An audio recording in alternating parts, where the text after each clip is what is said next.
Good morning, everyone. It is Tuesday, the 13th of July, and I speak to you first day back in the office, the beginning of this week for me, with the unfolding drama around our country, with mobs running around, creating anarchy and chaos, looting. For what?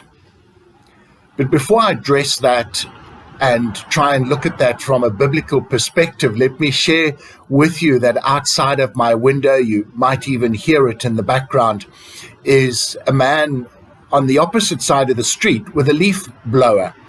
And for whatever reason, he is blowing the pavement. Now, the pavement here is not wonderful concrete or brick. It's just dirt and loose rock.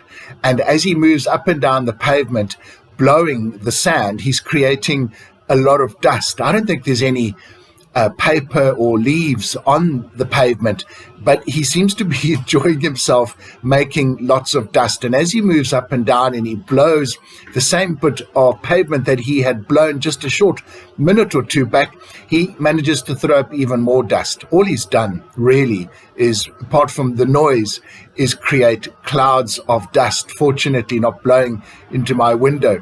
And the cars coming down the road have to quickly shut their windows and air vents as they drive through the dust. And it seems to me that there is an analogy, at least to some extent, with what's happening in our country. But I want to bring us to the reading from the New Testament, Acts chapter 12. And in this, we see a political leader, Herod, who decides that it's about time that he showed the church who was boss. And so he arrests James, the apostle, and has him killed. And this, in Herod's eyes, seems to please the crowd.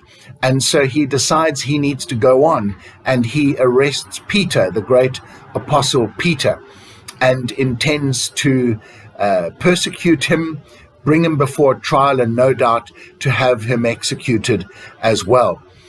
This happens just before Passover, so Herod has to forego his actions for that particular moment in time, and he decides, sorry, a lot of noise going down the road now, nothing to do with a leaf blower.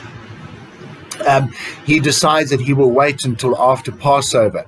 And the night before Passover is to end and Herod would then begin this false trial of Peter, God sends an angel to rescue Peter. Fantastic story. Acts chapter 12, the first 17 verses. I would recommend you to read it. And it struck me that in Peter's mind, and certainly in James's mind, when they were arrested, this was the end. For the church facing this severe persecution and their leaders being arrested and killed, this must surely have seemed to be the end. But yet God was in control. The mess, the dust, to come back to my first analogy, thrown up by Herod, the leaf blower, all came to naught because God's will was done. And we might never know why James lost his life and Peter had his life spared. Why? Because God surely could have spared both of their lives. Sometimes we do not know the mind of God, and we must not allow that thought to trip us up. But God is in control, and I want to say that the nonsense in the country is like a leaf blower blowing up dust. There are, I'm quite certain, some small group who are behind the scenes stirring and creating a mob mentality. But I do believe in justice. I do believe that God is in control, even if our own government appears to be entirely inept in this situation and somewhat corrupt. God is in control. And I believe we will look back at this time and we will shudder with embarrassment and remember the fear and the looting, absolute anarchy, but we will see justice be done. So, very much the beginnings of some thoughts.